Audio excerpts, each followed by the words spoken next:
In dealing with the subject of authority, there are a few things we must understand. And before we really appreciate this subject, it's important for us to know that authority is one of the vital ingredients for building kingdom and government. In the realm of God, one of the greatest business of God is building and advancing kingdom. The jealousy of every spirit is to see that his government and his dominion continually is established and spreads.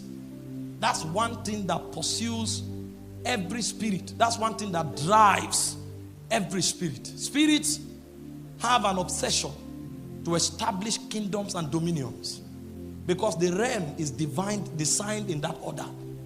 And so the moment God put man here, the first errand he gave him is to have dominion. Because his presence will be useless except as he's able to reflect the dimensions that are in the heavens on the earth realm. So the essence and the pursuit, the purpose of man's presence on the earth is to mirror heaven on earth. So that the dominion of God will extend from heaven to the earth realm, and God will operate as king and ruler in all of the dispensations of his creation. And so authority is one of the vital ingredients for building kingdom and government. That's why authority is too important. And so the idea behind this conference is not just for God to bless you. God will bless you and bless you abundantly. But you have come to this conference to be equipped to build kingdom, to build the government of God in your sphere of influence. If you are a doctor, kingdom must appear there. If you are a lecturer, kingdom must appear there. If you are a lawyer, kingdom. That's why this conference has been put together. It's not just for to give you food to eat.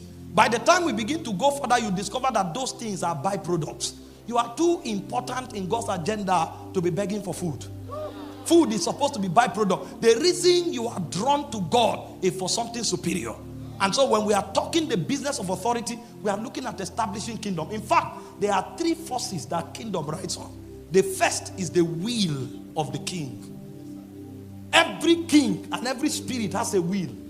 And so when a spirit wants to take over a territory, he defines his will to the agents and the agencies that are in that territory. Their ability to articulate the will of that spirit is the first sign that they have been brought into the equation of kingdom. But it's not enough to know the will of a spirit. When you receive the will of that spirit, you must also understand how that spirit intends for his errand to be run. And that is where wisdom comes in. So the second ingredient for building kingdom